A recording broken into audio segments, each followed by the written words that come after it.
If ever there was a hymn that conjures up visions of camp meetings and tent meetings and sawdust aisles, it's Victory in Jesus. The rousing chorus, the simplicity of the meaning, like mac and cheese to a seasoned believer, just kind of makes you feel like you're at home. It was written in 1939 by a fellow named Eugene Bartlett. Shortly after he'd had a stroke, actually. He wrote it in retrospect of all God had done for him.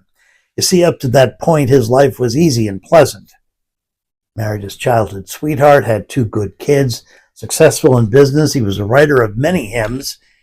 But after his stroke, he was left heavily paralyzed, and his ability to speak was severely constricted.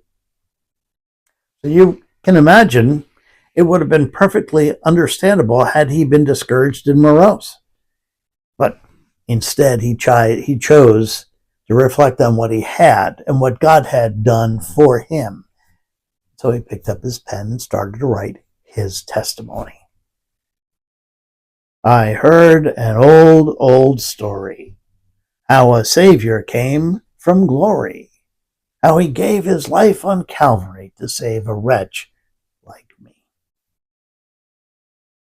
Then he thought about God's goodness to him since his stroke, and he wrote, I heard about his healing and of his power revealing, how he made the lame to walk and caused the blind to see.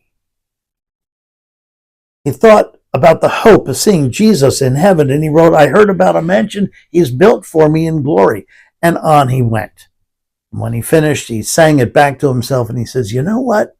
I want to put a chorus on here that's going to be happy and joyous. So he wrote, oh, victory in Jesus, my Savior forever. He sought me and bought me with his redeeming blood.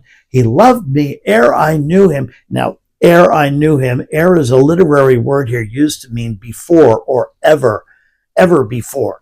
He loved me long before I ever knew him.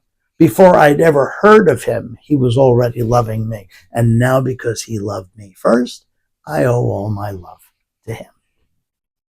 Have you ever watched a mother, or any parent for that matter, of a prodigal child?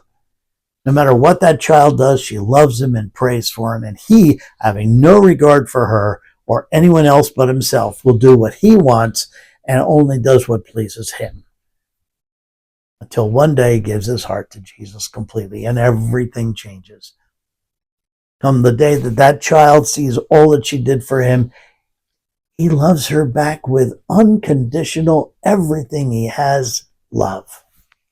He'll know to the day that he dies that the life he now lives is because she prayed fervently and daily for him and never gave up. Well, that's the kind of love that Bartlett was talking about. Victory in Jesus, my Savior forever. He sought me and bought me with his redeeming blood. He loved me long before I ever knew him, and all my love is due him. He plunged me to victory beneath the cleansing flood. Now, many of you know that I enjoy attending hymn sings at America's Keswick in Whiting, New Jersey, and one of my favorite features at those gatherings is the testimonies of the men and women of the Colony of Mercy and Barbara's Place, where addiction recovery is at the heart of America's Keswick. Here are people who have only one message.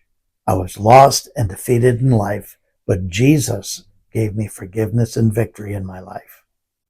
Then they sing victory in Jesus, and I'm telling you, when they do, there isn't a dry eye in the house. Watching those men and women declare with enthusiasm and joy they have victory in Jesus. So, how about you? Is it your testimony? I think a lot of us could sing that song as our testimony, and quite honestly, we'd sing it at the top of our lungs. But if you can't, then message me right away, and we'll talk about it. Because some sweet day we'll sing up there the song of victory. And that's all I have for today. So please make your thoughts and comments known below. I look forward to meeting you again in our next post. God be with you till we meet again.